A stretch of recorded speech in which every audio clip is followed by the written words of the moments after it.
నల్గొండ జిల్లా వేములపల్లి మండలం ఆమనగల్లు శ్రీ పార్వతీ రామలింగేశ్వర స్వామి ఉత్సవాల్లో అపశృతి చోటు చేసుకుంది. భక్తులు అగ్నిగుండం దాటుతుండగా ఒక్కసారిగా తోపులాట జరిగింది. దీంతో ఒకరినొకరు నెట్టుకోవడంతో నిప్పుల గుండంలో భక్తులు పడిపోయారు. ఈ ప్రమాదంలో 11 మంది భక్తులకు తీవ్ర గాయాలు కాగా హుటాహుటిన ఆసుపత్రికి తరలించారు.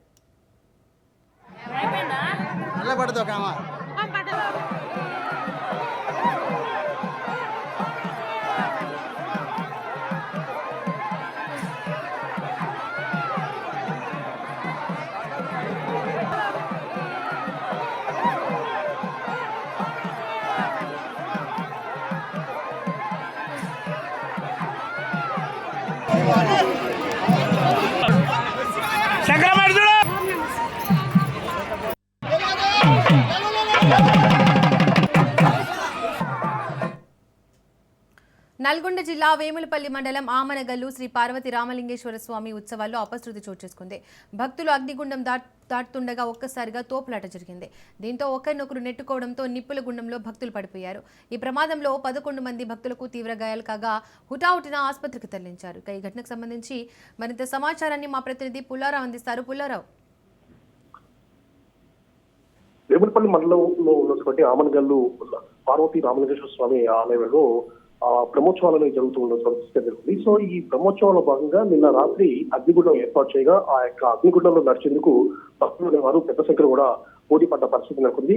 మొదటగా నడుస్తున్నటువంటి భక్తులు నడుచుకుంటూ వెళ్తుండగా చాలా మంది భక్తులు కూడా తాము కూడా నడవాలన్న ఉద్దేశంతో ఒక్కసారిగా ఆ యొక్క నిపుణగుండం వద్దకు వచ్చేసేసి ఒకరినొకరు నెట్టుకునే వరకు దాంట్లో ఆ నిపుణగుండంలో నడుపుతున్న భక్తులు కొంతమంది ఆ నిపుణగుండంలో పడిపోవడం జరిగింది.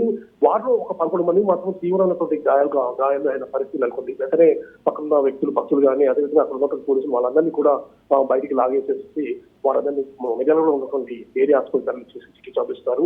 సో తోపులాట అంటే మేము అందరూ కూడా అగ్నిగుండంలో నడవాలన్న ఉద్దేశంతో ఒకరికి కన్నా ముందు ఒకరిని నడవాలన్న ఉద్దేశంతో ఒక్కసారిగా దిగుడటం వల్ల ఆ దిగుడు ఒకసారి పెట్టుకోవడం వల్ల ఈ విధంగా ప్రమాదం జరిగిందని చెప్పి కూడా పోలీసులు భావిస్తున్నారు. సో ఇదే సమయంలో అంటే భక్తులు ఆ యొక్క అగ్నిగుండంలో నడవాలన్న ఆతృతతో తోపులాట జరిగిందని చెప్పి కూడా పరిస్థితి ఉంది. సో ఈ ప్రమాదానికి సంబంధించి పోలీసులు అప్రమత్తంగా ఉన్నప్పటికీ కూడా భక్తులు పెద్ద సంఖ్యలో చేరుకోవడం వల్ల ఈ ఘటన అనేది చోటు చేసుకుంది. సో గాయపడ్డ వ్యక్తులందరినీ కూడా మిర్యాలగూడ హాస్పిటల్ చేస్తున్నారు. వారికి తీవ్రమైన గాయాలైన పరిస్థితి నెలకొంది. సో ఇటువంటి ఘటన పునరావృతం కాకుండా ఉండేందుకు కఠిన చర్యలు తీసుకుంటామని చెప్పేసి కూడా ఆలయ నిర్వాహకులుగా చెప్తున్న పరిస్థితి ఉంది. Right Pullarao, thank you.